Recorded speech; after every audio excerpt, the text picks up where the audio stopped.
For the next chapter, I wanted to go over some concepts that are more abstract that I have learned and understood with time.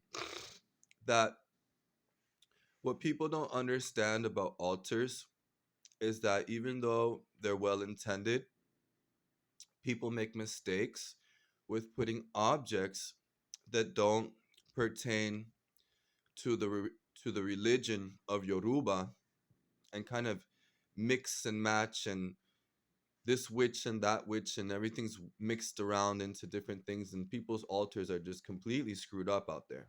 Completely screwed up. Okay?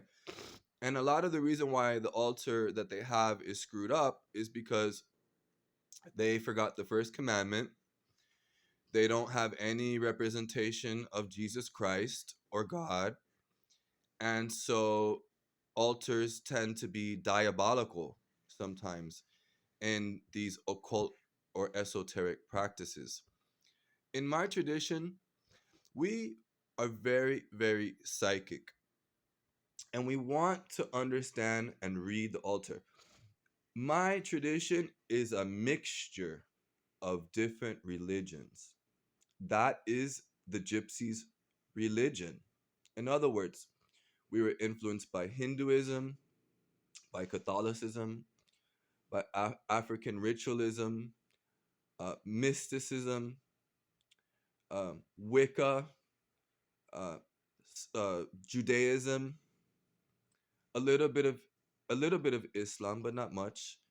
But a lot of Catholicism and Judaism, I would say, in this tradition that I have, especially Judaism, and sometimes comes up in my card. But because my grandmother was different, because my grandmother um, wanted to know everything, she got into Yoruba. So my grandmother was the first Roma to learn Yoruba. Okay. But there was this doll that, okay, was a family relic. Okay. This is the Valentino doll from 1910. It's circa 1910.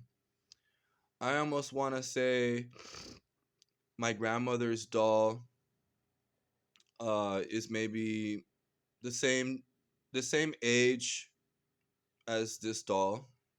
I don't know which doll is older. I want to say the Valentino doll is older than her. Okay.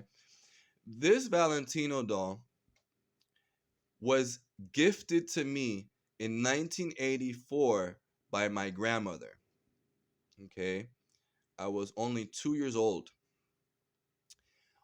They sang happy birthday to you. And this was my present. I cried and cried and cried and cried. Look at that face. There was just something diabolical that it looked too real. I mean, when I was a little, I'm only 2 or 3 years old, and this doll is talking to me as a kid. I could hear the voices in this child doll. And my grandmother would have me play with her doll as if I was a little girl and I would take care of my mama. Remember, this muñeca is blessed. En el nombre del Padre, in my muñeca, this you could think that this doll is possessed or whatever. Yeah, it's a little crazy looking, but it's blessed. My grandmother blessed this doll. So she used to work with this doll. She never worked with this doll. I don't really remember it too much around her altar, but it was there. Okay. And she used to put this unruly and mischievous spirit, and she used to put it to the corner, right?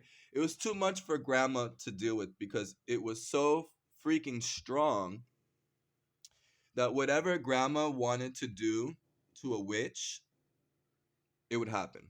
How would she do it?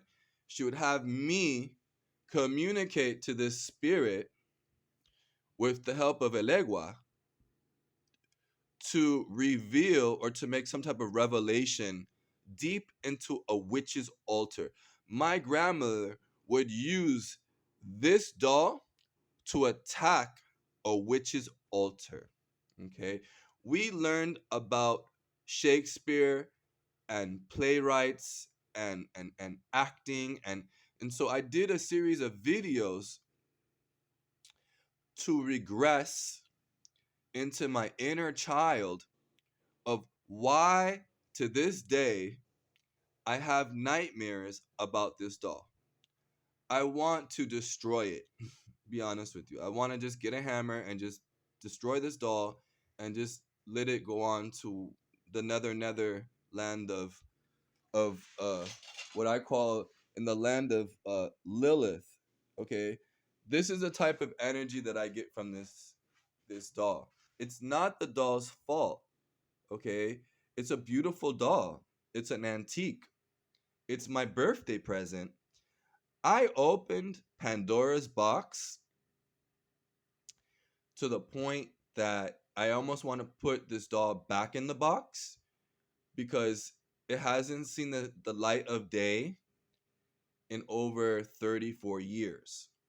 So in Yoruba, we look at this particular doll as what we call an egun spirit, an egun, a dead spirit, a dead child spirit. Like it's an afflicted child, and it just doesn't shut up. It goes on and on and on. It's troubled.